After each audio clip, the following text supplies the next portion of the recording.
पर सीधी बात, नो बकवास, पार्ट 5। अनसिक्योर्ड लोन में सरफेसी एक्ट लागू, यदि हाँ तो कैसे और नहीं तो कब नहीं। टॉपिक की बात ध्यान से सुनिए।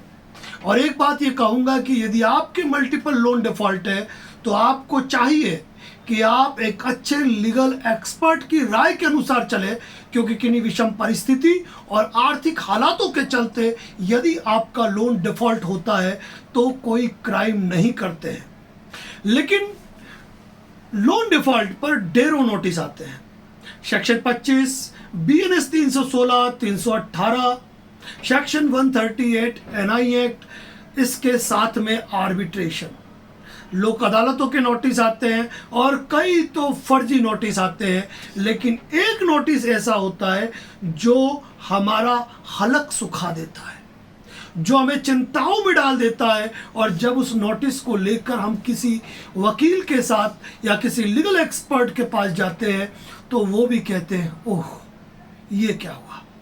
जी हाँ, उस नोटिस का नाम है सरफेसी एक्ट सेक्शन 13 सबसेक्शन 2 का नोटिस। ये नोटिस आपको चिंताओं में डालने के लिए काफी है और कई बार ये जो नोटिस है वह अनसिक्योर्ड लोन के मैटर में भी आ जाता है। सरफेसी एक्ट की सीधी सी गणित है 13(2) का नोटिस, उसके बाद 13(4) का नोटिस, सिंबलिक पोजेशन और हाथ से प्रॉपर्टी का निकल जाना। लेकिन यहां पर जब ये लोन अनसिक्योर्ड लोन के मैटर में आता है, अनसिक्योर्ड लोन के मैटर में ये नोटिस आता है, तो सोचना लाजमी हो जाता है, क्या सरफेसी एक्ट अनसिक्योर्ड लोन पर भी लागू है? यदि हां तो कब, कैसे और क्यों? कई हमारे यूट्यूबर साथी जो यूट्यूब पर वीडियो पोस्ट करते हैं वो कहते हैं कि अनसिक्योर्ड लोन में सरफेसी एक्ट लागू नहीं है, लेकिन आज हम इस बात का स्पष्ट रूप से खंडन करेंगे। तो सुनिए, यदि आपका कोई अनसिक्योर्ड लोन है और आपको अगर सरफेसी एक्ट का नोटिस आया है तो हो सकता है कि आपने CGTMS स्कीम के तहत, मुद्रा लोन के तहत, प्रधानमंत्री किसी स्कीम के तहत आपने कोई लोन लिया और उस लोन को लेते समय आपने अपने प्रॉपर्टी के डॉक्यूमेंट दिए और कोई एग्रीमेंट एग्जीक्यूट कर दिया और आपको पता ही नहीं। आप जिस लोन को अनसिक्योर्ड लोन मान रहे हैं वह लोन आपका सिक्योर्ड हो सकता है। दूसरी स्थिति, आपने कोई CC कराई, ओडी लिमिट कराई और कुछ समय बाद जो आपकी ओडी लिमिट 10 लाख की थी, आपने बैंक को कहा कि इसको 20 लाख की कर दीजिए। बैंक ने आपसे प्रॉपर्टी के डॉक्यूमेंट मांगे और आपने प्रॉपर्टी के डॉक्यूमेंट दे दिए। आपको पता ही नहीं चला कि कब अनसिक्योर्ड लोन सिक्योर्ड लोन हो गया।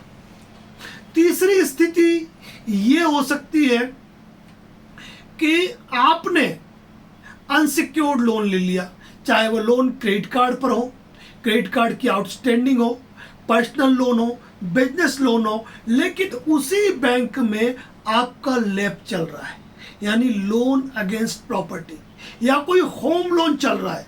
ऐसी स्थिति में आप क्या करते हो? होम लोन को तो आप टाइम पे कर रहे हो, लेकिन आप क्रेडिट कार्ड को डिफॉल्ट कर रहे हैं, आप पर्सनल लोन को डिफॉल्ट कर रहे हैं। आप ये भूल जाते हैं कि किसी भी बैंक का या किसी भी NBFC का जो कस्टमर ID या CIF नंबर होता है वह हमेशा एक ही होता है। ऐसी स्थिति में आप अपने सिक्योर्ड लोन की EMI का टाइमली पेमेंट कर रहे हैं, लेकिन आपने अपने अनसिक्योर्ड लोन की EMI को यदि लगातार 3 महीने पे नहीं किया तो ऐसी स्थिति में आपका सिक्योर्ड लोन जिसे आप टाइमली रीपे कर रहे हैं उसे NPA में डालकर आपको 13(2) का नोटिस दिया जा सकता है। कभी आपने ये नहीं सोचा होगा कि जिस बैंक में आपका सिक्योर्ड लोन चल रहा है और जिसको आप टाइमली रीपे कर रहे हैं, वहाँ की बैंक, वहाँ की NBFC आपको बड़ी मान मनोबल देती है और आपको टॉपअप भी ऑफर करती है, क्रेडिट कार्ड भी ऑफर करती है, और यहाँ तक कि पर्सनल लोन और बिजनेस लोन भी ऑफर करती है। लेकिन हम उस वक्त ये भूल जाते हैं कि हमने ऑलरेडी अपनी प्रॉपर्टी इनके पास मॉर्गेज कर रखी है। साथियों, ये चीज़ ध्यान रखिए आप कि अगर आपकी प्रॉपर्टी किसी बैंक में मॉर्गेज है तो उस बैंक में आपका लिया गया प्रत्येक अनसिक्योर्ड लोन या क्रेडिट कार्ड ऑलरेडी सिक्योर्ड हो चुका है। यहां तक कि ये मान के भी चलिए कि किसी बैंक में यदि आपका सैलरी अकाउंट है और उस बैंक का भी यदि आपका कोई क्रेडिट कार्ड, पर्सनल लोन और बिजनेस लोन है, तो वह भी एक तरफ से तब तक सिक्योर्ड है जब तक कि आपका उस बैंक में सैलरी अकाउंट है। ये चीज आप ध्यान रखने की बहुत जरूरत है। अब यहां पर एक चीज और बताऊं कि आप 100% श्योर है कि आपने अपने कोई भी प्रॉपर्टी डॉक्यूमेंट आपने एनबीएफसी या बैंक को नहीं दिए हैं, और तब यदि आपको कोई सरफेसी नोटिस आता है तो यकीन मान के चलिए कि वह नोटिस बिल्कुल ही फर्जी और डरावना है। जहां वो कहते हैं कि सरफेसी एक्ट के तहत हम आगे की कार्रवाई करके आपकी प्रॉपर्टी को अटैच कर लेंगे, तो मात्र ऐसे नोटिस देने से कोई प्रॉपर्टी अटैच नहीं हो जाती है। कई लोग ये कहते हैं कि सर 20 लाख रुपए के ऊपर के लोन डिफॉल्ट होने पर डीआरटी कोर्ट में जाकर इमूवेबल प्रॉपर्टी को अटैच किया जा सकता है। तो यहां पर भी मैं आपको एक बात बता दूं कि यह प्रक्रिया भी आप जितनी आसान समझते हैं वह आसान नहीं है, क्योंकि कोई व्यक्ति यदि 30 लाख 40 लाख का लोन ले रहा है और अगर डीआरटी कोर्ट में किन्हीं विषम परिस्थिति और आर्थिक हालातों के चलते वो डिफॉल्ट हुआ है और कंपनी चली जाती है डीआरटी कोर्ट में, तो उसके ऊपर भी डीआरटी है और उसके ऊपर भी हाई कोर्ट है और आगे सुप्रीम कोर्ट है।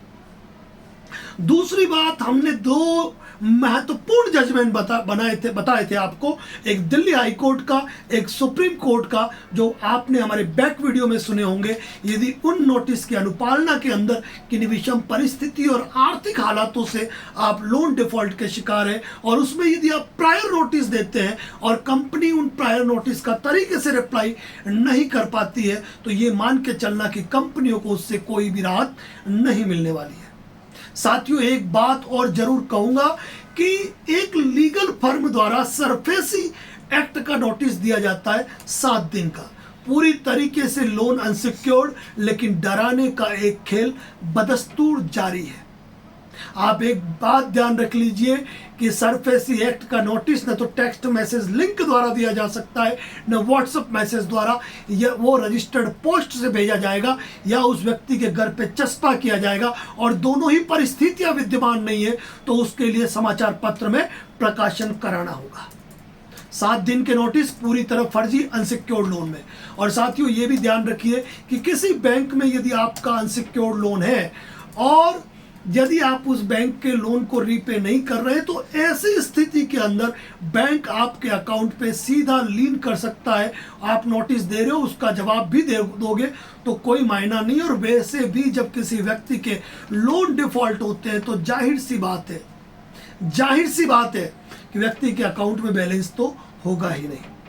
साथियों, ध्यान रखिए, अनसिक्योर्ड लोन में भी सरफेसी एक्ट का नोटिस आ सकता है, लेकिन कब, पूरी बात मैंने आपको बता दी है।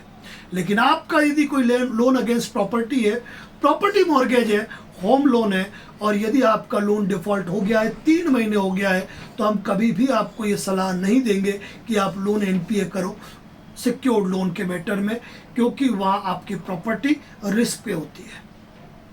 तो और उसमें अगर आप किसी डीआरटी वगैरह अपील में जाओगे तो वहां पर भी आपको 20% के अनुसार राशि जमा करानी पड़ेगी। साथियों, सीधी बात न बकवास में पूरी कोशिश करते हैं कम समय में बेहतरीन जानकारी हम आपको दें। किस टॉपिक पर आप सीधी बात न बकवास में वीडियो चाहते हैं, यूट्यूब के कमेंट बॉक्स में लिखे, हम कोशिश करेंगे आपका हर टॉपिक लिया जाए। और यदि आप मल्टीपल अनसिक्योर्ड लोन के डिफॉल्टर है और किन्हीं विषम और आर्थिक परिस्थितियों से उलझ चुके हैं, तो सिर्फ एक सवाल रहे, एक ही जवाब रहेगा, किसी अच्छे लीगल एक्सपर्ट से कांटेक्ट करें और हर मैटर में अपना प्रोटेक्शन करें, और साथ ही हमारे तमाम वीडियो देखें जहां आपको ढेरों जानकारियां मिलेगी। Thank you so much.